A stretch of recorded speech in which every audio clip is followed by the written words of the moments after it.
patawad kay Father, pero putang ina ninyo! Panoorin natin yung talumpati ni Vice Ganda dun sa rally tungkol sa mga korap. Puta-putahan ang mga putang ina nyo! Matatapos lang ng misa, pero Panginoon, patawarin nyo kami, pero totoo yan. Ito ang wika ng lahat ng mga Pilipinong ninakawan. Putang ina nyo! Putang ina nyo! Putang ina nyo! Putang ina nyo! Putang ina nyo!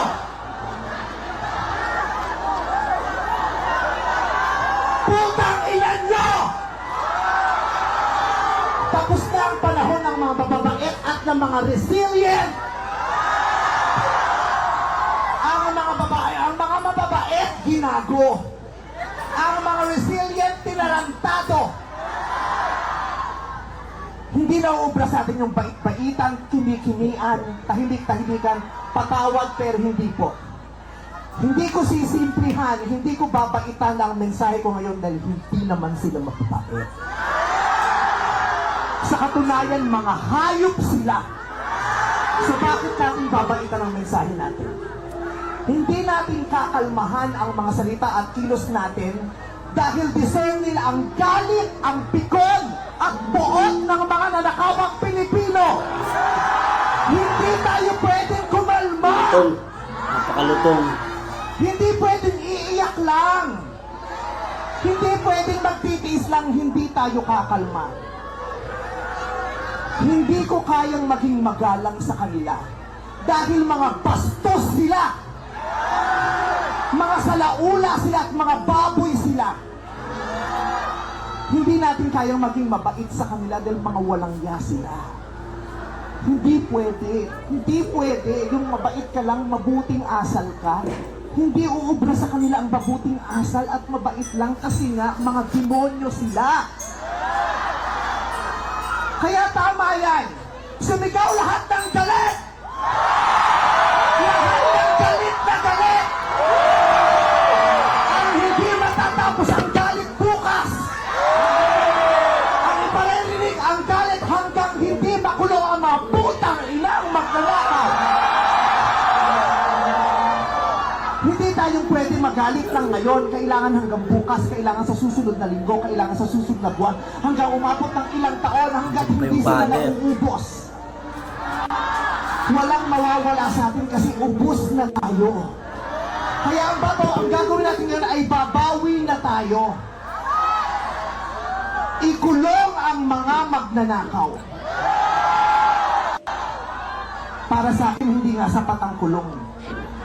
Dapat patayin ang mga korap na magnanakaw. Ibalik ang death penalty para sa mga korap. Para patayin ang mga magnanakaw, ikulong pati pamilya nila. Dapat gumawa ang batas ang pamahalaan para ibalik ang death penalty. Pasensya na po, Father. Alam kong ayaw mo ng death penalty. Ipagdasal mo na lang ako. Ibalik ang death penalty para sa magnanakaw. Dahil ang magnanakaw, ang korap na public official. Hindi ko natatawag na public. Ang korap na politiko ay higit pa sa mamamatay tao. Ang korap na politician ay higit pa sa magnanakaw. Ang korap na politician, ang korupsyon ay higit pa sa terorismo. Ang mga terorista namimili lamang ng lugar at panahon kung kailan aatake.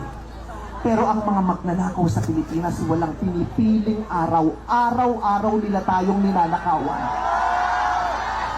At ang inaatake ng mga terorista, yung mga iba ang pananampalataya, iba ang paniniwala, ibang lahi. Pero ang mga korap, kapwa Pilipinong palahi ang ninakawan.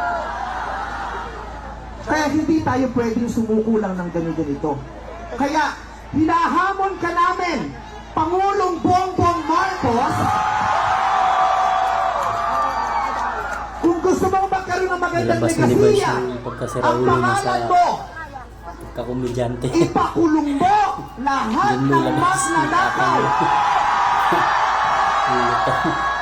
Nakatingin kami sa'yo, Pangulong Bongbong Marcos. At inaasahan ka namin, hindi dahil sa idol ka namin, kundi dahil sinaswelduhan ka namin at inaasahan namin na tutuparin mo ang inuutos namin mga employer mo. Kami ang nagpapasahod sa inyo. Tapos na ang panahon na natatakot tayo sa gobyerno. Takutin natin ang gobyerno dahil ang kapangyarihan nasa sa atin, wala sa kanila. Nakatingin kami sa inyo.